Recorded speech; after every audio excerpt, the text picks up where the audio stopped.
Hey, here we are with Lance O, the North Bay's own, been in the industry and the business of music and theatrics for years. We're right here in his backyard behind the great Phoenix Theater, yes, where many bands have played. I know Guar, Primus, many acts. Anybody you played with here, just going off on the greatest shows at the Phoenix Theater in Petaluma? Oh yeah, you know, like I remember playing here with it was Torque and Violence, Machine Head. Nice. In case you don't know, Torque is Phil Demmel's other project after Violence. Yeah. It was something different, some new metal, industrial type shit, really. Yeah. Yeah. So True Violence, right on. Sounds of Liberty, we did a show with them. Really? A long time. Wow. 88. TSOL. Yeah. TSOL, that's one for the record books. Skitzo. I didn't play it, but I saw Rob Halford here one Wednesday night, and there was only 50 people here, and he was doing his solo, Rob Halford, and it was amazing. Oh, nice. I got to hang out with Rob Halford, and it was, the Phoenix is magical. Fuck yeah. Yeah. This is a great thing for us in the Bay Area because it's still standing, and, you know, great places like Slim's are closed now, and, you know, Cafe du Nord, the list goes on. And we'll take it back to the I-Beam and the Stone and all the days back then. So let's take a trip back in the time machine. So I moved here from Florida in 1991. So I caught the tail end of the, you know, Murrio's Nightbreak, you know, the Omni, all these great places. So Skitzo comes from that time and that era. And, you know, if you all don't know, check your history lesson. He's here to tell you about it. You said 91? So yeah, so I mean, you're still playing in the 80s 10 there. Years before that, that's when I started, was 81. And we've been playing around, touring around for 10 years before that, and trying to make a name for ourselves.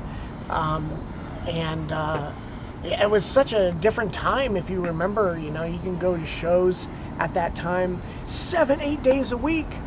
Yeah. From the Bay to the Oakland to San Jose. Yeah, one step beyond down there, and oh my God, you know, it was everywhere. I mean, East Bay, North Bay was rocking, SF.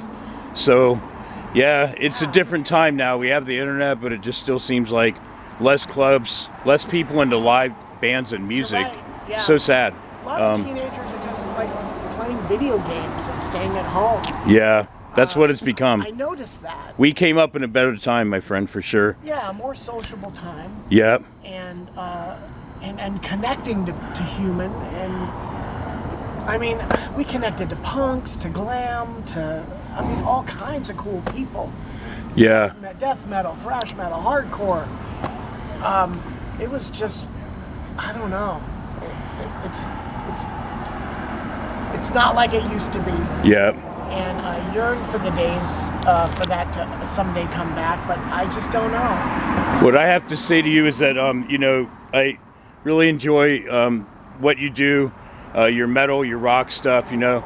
I call guys like you a lifer that's just dedicated to their art and their craft, and they're really passionate about it. And that's something I look up to in another artist, is not only to be creative, but continue to be driven and hold that passion on. All these years later, Skitzo's still playing, and you guys were ahead of everybody coming up, you know. I mean, known fact. I don't say we're the first, but we're definitely a pioneer of the thrash. Yep. I honestly don't know who the first one Well, just in metal in general. I mean, I'm a power metal guy. Sure. Got into thrash metal, all kinds of metal, prog metal, you know, so all the other subgenres. But you guys have always kept it heavy. And just some highlights in your career. I mean, couple music videos. If people were to not have heard of you, what would you recommend 2 music videos for them to see? I mean, that's going, we're spanning decades here, folks. Yeah. Okay. Well, I've always liked my Toolbox Murders video. Okay. I definitely like the New Pieces video. And Curse of the Phoenix is a pretty funny, pretty wild video.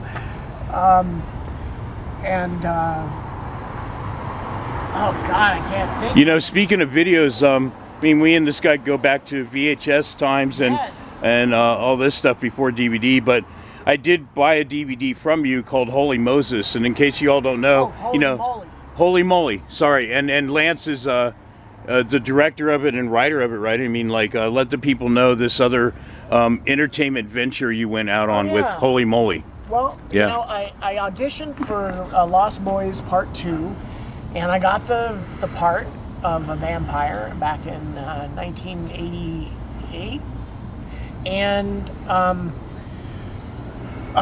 the production company just pissed away all the budget, and I'm like, what the hell, you know? And people said that they spent it on cocaine and whatever, and I'm like, well, fuck that. And can I cuss on this or not? Yeah, Okay. this is all good for that. Hell with that.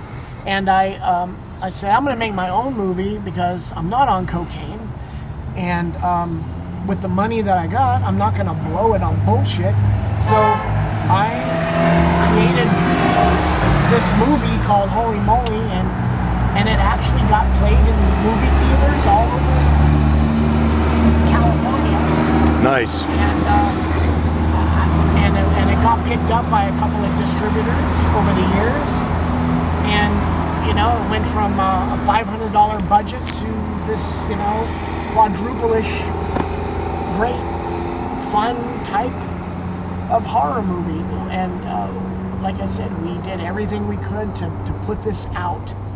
Right on. And, you know, speaking of horror movies, you know, me and Lance, you can see us on any given year at the great monsterpalooza.com and Sons of Monsterpalooza. All the celebrities come out. The Creature Con, the people who make the, you know, the costumes, that do the makeup. There's props. There's celebrities like Lance Hendrickson and William Forsythe and Robert Patrick. You can meet everybody. Kane Hodder.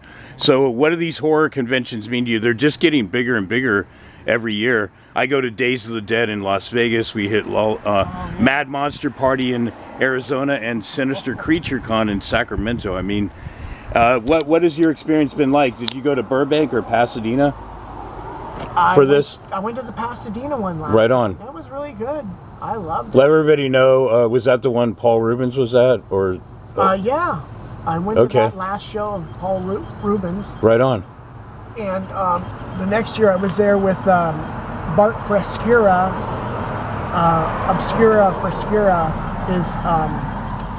is a mask making friend of mine and good buddy, and he makes these great masks, and he got me a ticket to come down to help him out. Cool.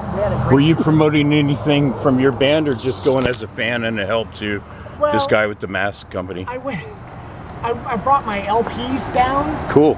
And I went to all the vendors and I said, hey, here's my record of Skitzo, and if it sells, let's split it. And so I got about 8 vendors that said sure. And that way, I don't know, we sold about, 20 albums. Just see, there's that drive and passion and work ethic that I love and respect about a guy like you. You never give up. You look for new avenues. And really, for guys like you, they should really, you know I go to these conventions and try to get Mannequin Planet songs in movie soundtracks. Yeah. And I say, I don't win a dime, just put my song in the soundtrack. And, you know, our music, we could definitely see it in some independent horror movie or sci-fi movie. Absolutely. For sure, you know. So Mannequin Planet is definitely should go into some good low budget or even high budget production of sci-fi would be great. For sure. Slasher, it could be in a slasher or a psychological horror film. You guys cover the whole gamut.